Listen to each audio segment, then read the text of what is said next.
The room had been decorated to resemble the interior of a sailing ship. It was disturbingly effective.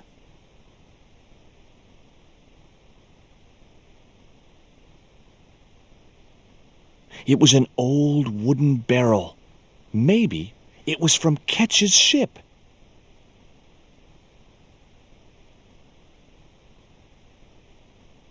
Yow! I should have known better than to put my hand in there. Grandma Stobart had a nasty experience in a water butt once. Whatever lived in that barrel could stay there as far as I was concerned.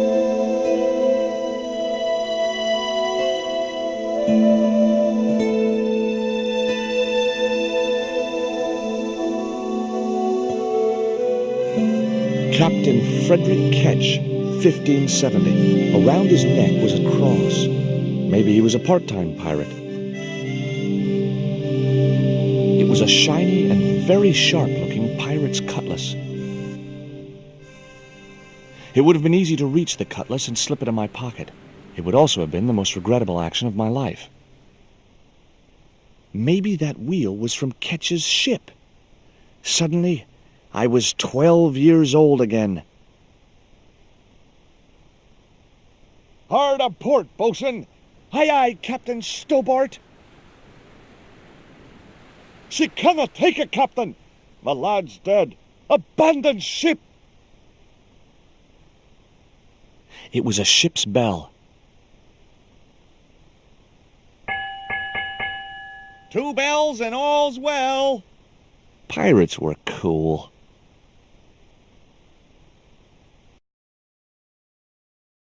It was the portrait of Captain Ketch. The portrait might have made a nice souvenir, but it was too large to carry.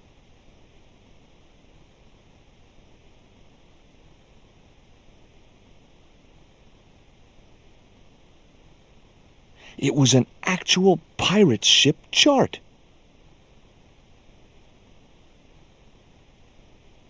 It was Captain Ketch's sea chest. Its battered appearance hinted at salty tales of maritime adventure and swashbuckling.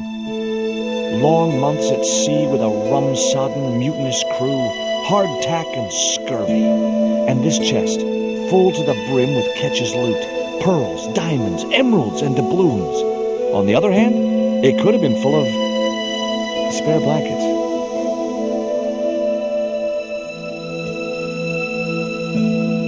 It was a neat oil lantern made of brass. It was a beautifully crafted model of a sailing ship. The ship looked too fragile to touch. It was an old book with spidery writing covering the open pages. It was Ketch's logbook. March 20th, 1676. Engaged frigate off San Salvador? It was garbage. I guess being a pirate didn't require too many academic qualifications. The passage went on to describe how Ketch had got wind of the approach of a fleet of English ships. It seemed the new governor had not shared his predecessor's views on Ketch's activities. They were out for his blood. Sailed to that place where I made secure my fortune. I returned safe in the knowledge that the governor shall not discover that which I had hidden. For is it not writ that 'tis easier for a camel to pass through the eye of a needle? It was Captain Ketch's sea chest.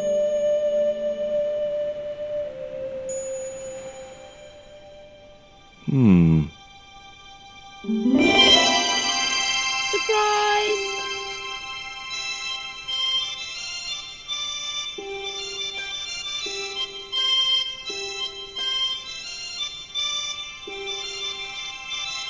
What the?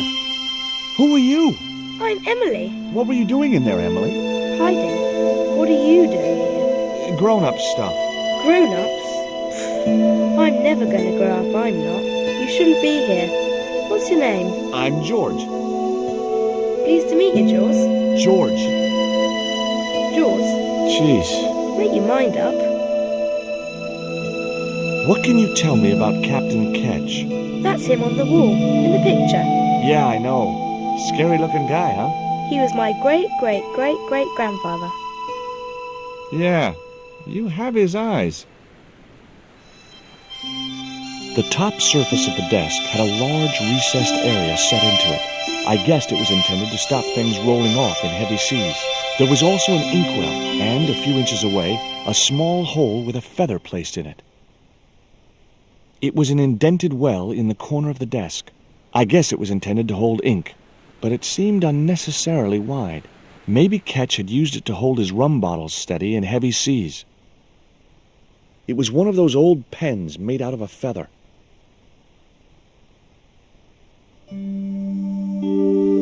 That might come in useful, in ticklish situations. What you doing, Jaws? I'm just borrowing this feather, that's all. Why? I might be able to make use of it. You're gonna steal it? That's bad. I'm gonna tell on you. No, don't do that. Why not? Well, because I'm not stealing, just borrowing.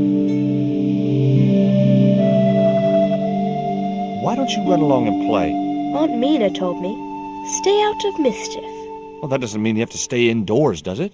On a beautiful day like today? There's a storm coming. Oh, nuts. You don't know that. I do so. I can see the whole world from the window. Yeah, well, like I said, I'm busy.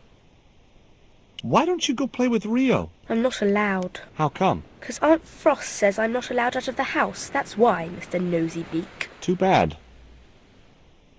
Why don't you ask your other aunt if you can play with Rio? Aunt Mina's cuckoo. Aunt Frost says so. She says when the Lord handed out common sense, Aunt Mina was off getting double portions of chin. That Rio's a smart kid. He helped me outwit Bronson. Rio is clever. He can spit ever so far. Would you like to play darts? No? Oh, come on. I'll throw, you catch. That's dangerous. Darts will stick in me and make me bleed. The little girl had cute freckles, cute little nose, and the eyes of a KGB interrogator. Around her neck was a large cross on a chain. It was identical to the one in the portrait of Captain Ketch. That cross you're wearing, Emily, It's my lucky Jesus cross. it's just like the one Captain Ketch wore. Uh-huh. Can I borrow it? Uh-uh. What would you trade for that cross, Emily? A puppy. Well, I don't happen to have a puppy in my pocket right now. Can you think of anything else you'd trade? Don't know. Look, an ancient Mayan stone. Is that a magic stone? Well, I don't know about that. No. Do you know how to use a theodolite? We don't learn anything about surveying at my school. Not until 5th grade.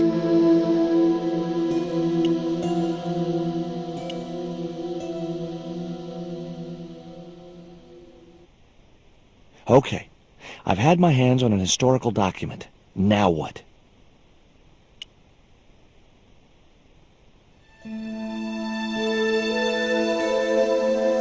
The chart fitted exactly into the recess on the top of the desk.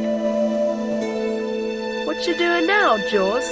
Knock it off, will ya? There's something you want to know. I don't buy cute or lost puppy. I'm putting this old map on the desk. What you doing that for, Jaws? Because it was obviously intended to fit in this recessed area. How'd you work that out? It's obvious.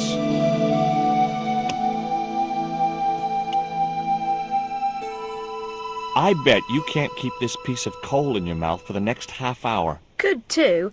I could keep it in my mouth for hours and hours and hours. Yeah? Go on then. Prove it. Don't want to.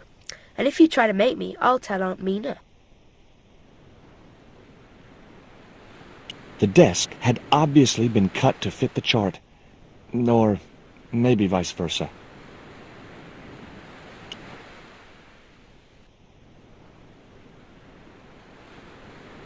Holding that lantern, I felt kinda biblical. Like Jesus or Florence Nightingale.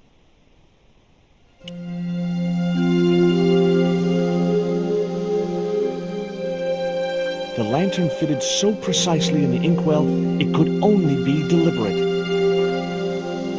What you doing now? Grown-up stuff. I doubt that. I've put the lantern in the inkwell. See? It fits. Why? Because it was cut to fit. Why? Why? Because sneaky old Captain Ketch made it that way. Why? What is with all the questions? 'Cause I'm interested. Why? 'Cause I have the insatiable curiosity of the young. Why? All right. Truce. The base of the lantern fitted precisely in the inkwell. That looked like that's where it was supposed to be, so I left it there. It was the holder for the quill. It was firmly attached to the desk.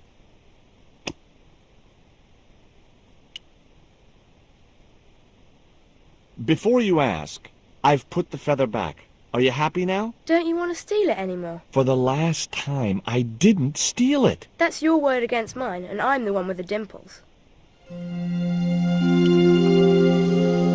There were several things I wanted to say to that awful kid, but I held my tongue.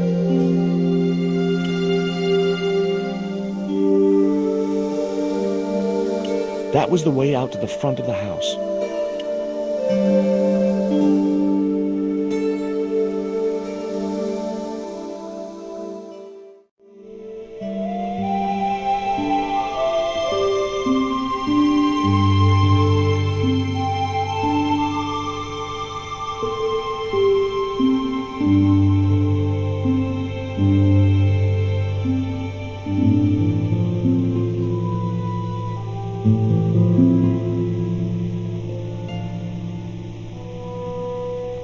What do you give to a small, irritating girl who asks about everything? Try a conch. Delicate colors, interesting shape, and when you put it to your ear, you can hear the sea. Yeah, why's that? Usually because you're standing next to it. Cool. Have you got one? Yeah, but I promised it to my sister. She well vexed with me. Why is your sister mad with you? Well, last night when I got home with our supper, she went wild. Rio, she said, how come all you ever catch is puffer fish? A sicker puffer fish. What I want is tiger fish. So don't bother come back home till you catch one, boy. I don't see how I'm gonna catch no tiger fish. All I have is a fishing pole and a worm. What do you need to catch a tiger fish? One of them real fancy flies like the rich fishermen use. Any use for a quill? What's a quill? It's what people used to write with in Captain Ketch's days. No, man. I'd sooner be fishing.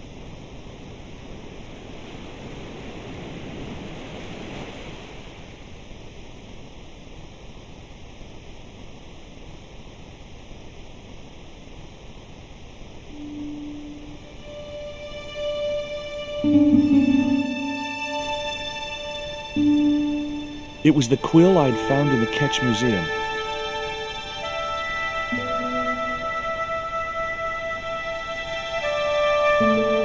The cat made short work of the feather, tearing it into a blizzard of small pieces. The quill had been mutilated by the cat, leaving shredded feather on the grass.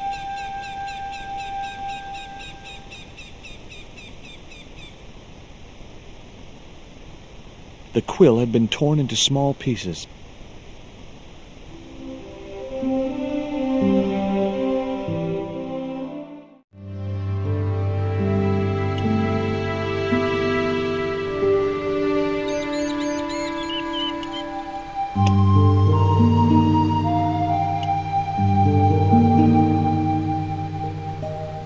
What you got there?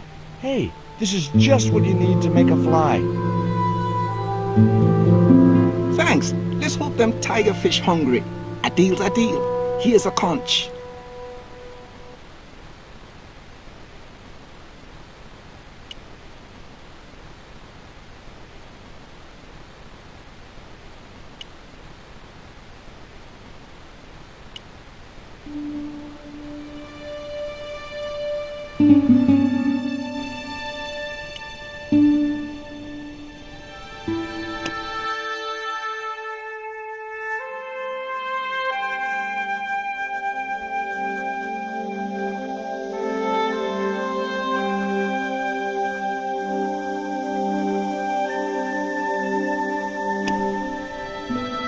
It was the old house.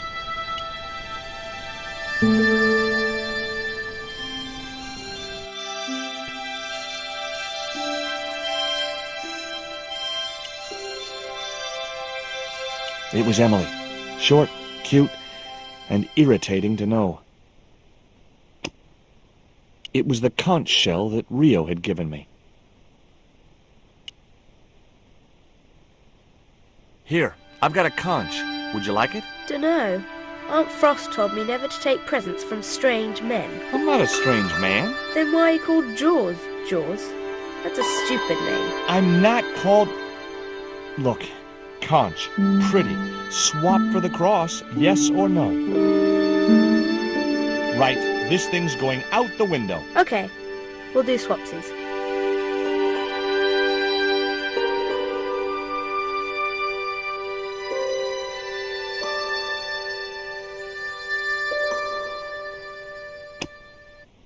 Ketch's crucifix was encrusted with precious gems.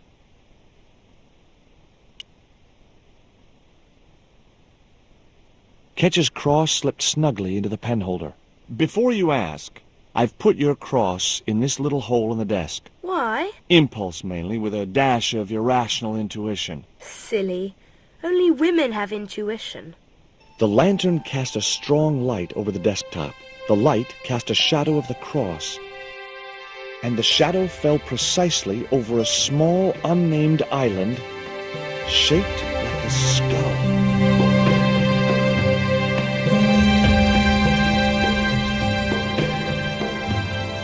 That must be it.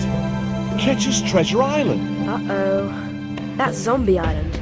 It's a bad place. No kidding? Well, bad place or not, that's my next port of call. Can I come too? The hell you can. I never get to leave the house. Ketch's cross was jammed into the penholder. I wasn't going to take the cross out of the holder. Somehow I just knew that was where it was supposed to be. Sailed to that place where I made secure my fortune. I returned safe in the knowledge that the governor shall not discover that which I had hidden. For is it not writ that 'tis easier for a camel to pass through the eye of a needle?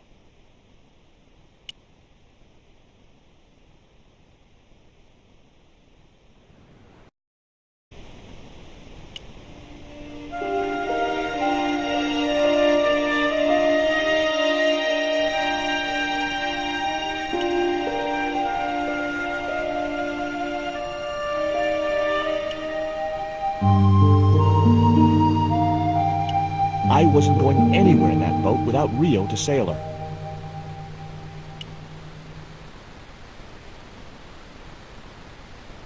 Would you take me to, Zombie Island? In this weather? You madman. The rain will keep the zombies indoors. Just say I did meet a zombie. What would you do? There ain't no zombies on Zombie Island. At least, not anymore. It's uninhabited. Good. What do you mean, not anymore? You still want to go? I guess. Well, I ain't had no luck with them tiger fish. And with the mood my sister is in, I'll be safer with the zombies.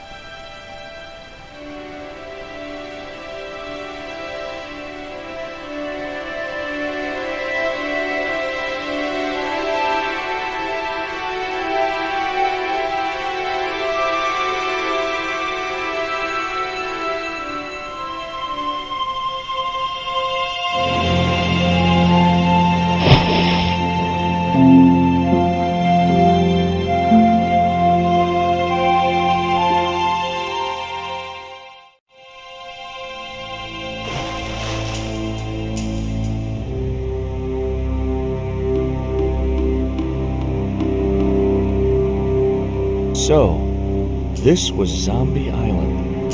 Somehow I'd been expecting something more sinister. Come on, Rio. Let's find that treasure. No, thanks. I'm staying right here. Oh, come on. You said yourself there's no zombies left. Yeah, but that was while there was a big pile of seawater between me and this place. All me have now is this little bit between the boat and the shore, and I'm hanging on to it. The warm Caribbean. The sea looked inviting, but I was here to do a job. The cliff stopped me getting off the beach. The cliff was steep, too steep to climb without handholds. And I couldn't find any. The outcrop was about the only feature on the cliff face.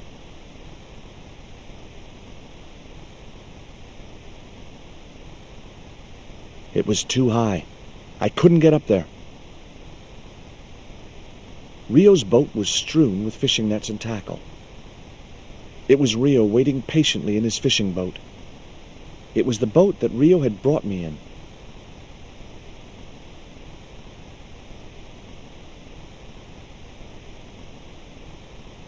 Could I borrow your net? Yeah, man, no problem.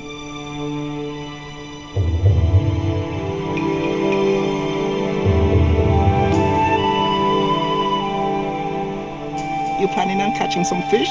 Nope. I'm after a big rock. That Emily sure asks a lot of questions. Rest it, man. This whole Emily business just isn't funny. Look, we're obviously at cross purposes here. I'm talking about Emily Ketch. Yeah, and so am I. She was my friend. Her aunts hated it, but we did move together, you know. She used to be real keen at hide and seek. It could take hours to find her. One time, the last time, it took days. She must have shouted and screamed herself hoarse, but there was nobody to hear her. Where'd she hidden herself? Captain Ketch's old sea chest. The only way to open it was from the outside. Suddenly, I didn't feel so good. We never exchanged another word about Emily Ketch. I was quite happy where I was, relatively speaking. It was Rio's fishing net.